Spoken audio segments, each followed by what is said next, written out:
the two men who could be our Prime Minister next week, Jeremy Hunt, the Foreign Secretary. Welcome onto the Today programme, Mr. Hunt. When you hear that interview, does it make you pause for thought as you claim, I can negotiate a better deal in a matter of weeks? Well, good morning, Nick. I understand Michel Barnier's frustration and indeed his disappointment that his deal has essentially failed. But if you're looking for a solution, and he used the word solution, then what you don't do is say, here is a 600-page deal that has failed to get through Parliament 3 times and say, I'm sorry, it's my way or the highway, take it or leave it. You won't get a solution if that happens. The way to get through the impasse is to learn from what went wrong. And what we know, one of the things that went wrong is that the British government was proposing things that couldn't get through the British Parliament. A second thing that went wrong was that we were proposing something that put at risk our ability to negotiate an independent trade policy. And I thought the hopeful thing in that interview was his openness, despite, if I may say, the way you tempted him to say something different about alternative arrangements and you encouraged him to call it a unicorn. He said, no, that's actually in the withdrawal agreement, in the political declaration, and it needs time. And so I think that is the area where there is a discussion to be had. So when you talk about, and you don't use the language of ripping up Theresa May's deal, but you do say it's dead because you've got to get rid of the backstop, you think it is that area of the Irish border that has to be got right. Now, you heard what he said. He said, we need certainty. He said we also need something practical. I think he called it operational, didn't he? And all this talk of alternative arrangements doesn't give him a practical solution to the problem that he set out there, which is a live animal arrives in Northern Ireland. It effectively can go anywhere in the EU. If we did a trade deal with America and accepted chlorinated chicken could go across any EU border. Well, I think you'll find that even on the Brexit purist end of the camp, there is an acceptance of the island of Ireland as being a single area for food products and for food checks. And, the truth is that since that interview, which, as you said, was done a few weeks before the leadership contest happened, a lot of work has been done on this. We've had the Alternative Arrangements Commission, a 202-page document. They've actually said that this can be done with existing technology. It doesn't need new technology and trusted trader schemes and mobile checks on food products. What's the politics of this, Mr. Hunt, though? Because if you do go into number 10 next week, presumably one of the first calls you need to make is to your Irish counterpart, Leo Varadkar. He says, look, the whole of Irish politics backs the backstop. I've said it, my opponents have said it, the members of my coalition have said it. How do you persuade him to think again? Well, I'd say that the backstop isn't going to happen. It's failed to get through Parliament 3 times. There's no way it's going to ever get through Parliament. So the question is, are we going to look for a solution or not? And I think that wiser heads in Europe recognise that this is a constitutional crisis, not just for the UK, but for Europe as well, and will want to talk about different ways of solving the problem. And what I'd say to Leo Varadkar in particular is that what is not up for negotiation is the Belfast Good Friday Agreement and our commitment to the peace process, which is one of the greatest achievements of the last 3 decades. We're not going to go back to border infrastructure, but we just have to find a different way to do it that allows us to have our own trade policy. Now, what some in your party seem to think, and you seem to have flirted with at times, is the thing that will change their mind is the threat of a no-deal Brexit. Now, you heard there Michel Barnier say Theresa May never said it to him. No minister ever talked about a no-deal.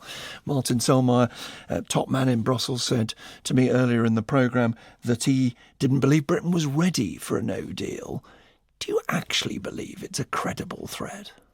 Well, I think that was one of our mistakes in the last 2 years, and we have to learn from what went wrong, is that they never believed that no deal was a credible threat. Can you make them believe that, given the parliamentary arithmetic? Well, we are much better prepared for no deal than we were before. But yes, it's possible that Parliament could take no deal off the table, and that's why I think for Conservative Party members, the risk we have if we go into this in a headstrong, gung-ho way is that we'll end up with an election long before October the 31st. So that's why I think choosing someone who actually has the prospect of negotiating a deal that can get through Parliament is the quickest way to deliver Brexit. And would it be right to take no deal off the table in that phrase? We know that the Office for Budget Responsibility are going to give their assessment of no deal later this morning. According to the Times, they are going to predict that the British economy will be 3% smaller if there's a no deal Brexit. It'll send Britain into recession. Now, we know forecasts are forecasts, there's no certainty. But in the choice between Philip Hammond, Chancellor, who says this is going to be pretty disastrous, and Jacob Rees-Mogg, who says it'll be fine, we'll actually be richer, whose side you come down on? Well, I don't think anyone should minimise the fact that there will be economic consequences to no deal. But I think we should also recognise as a country that whilst we might want to avoid that, we are a democracy and we have to do what we are committed to do in that referendum. Sure, but democracy doesn't pay bills, it doesn't employ people, it doesn't pay for new hospitals and schools. Money does. And Philip Hammond is saying, and the Treasury are saying, that there's a cost potentially over 5 years, so it's cumulative, of £90 billion of a no-deal Brexit. Jacob Rees-Mogg is saying we're richer. Is he wrong?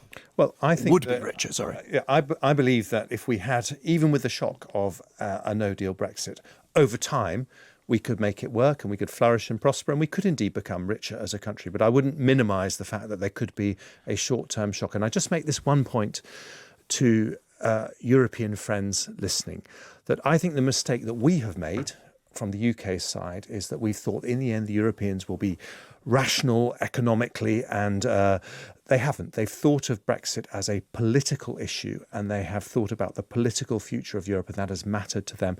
Well, if we had a no-deal Brexit, they seem to think at the moment that we would come on our knees, we would come rushing for a deal because of the economic facts of life. But actually, no deal for us would also be political. We would have European neighbours that are deliberately chosen to make the UK poorer, and that would change and harden British attitudes to Europe for a generation. And I don't think that's something wiser heads in Europe actually want. Now, you will know that there will be people listening to this in Europe and here who say this is all very interesting, but Jeremy Hunt isn't going to win. Boris Johnson has, they say, already won. And you said you'd be happy to serve him, and some newspapers reported that as you conceding that you'd lost. Do you think you've lost? Oh, ye of little faith, Nick. Let me tell you this. This is my 104th interview. And some people may wonder why Boris has not chosen to do quite so many interviews, including, I think, not a single one on the Today programme. We can confirm that. And why do I think that this is going to be a surprise? Well, very simply, against all expectations, 2/3 of Conservative Party members chose not to vote ahead of the ITV debates, and many of them also waited until the Andrew Neil interview, because they recognise this is a decision they have to take with their heads as well as their hearts. It's the first time Conservative Party members have chosen a Prime Minister. Get this decision wrong, and we could end up with a general election long before the 31st of October, and none of us want that, and that's why the momentum is towards me. Jeremy Hunt, thank you very much indeed. And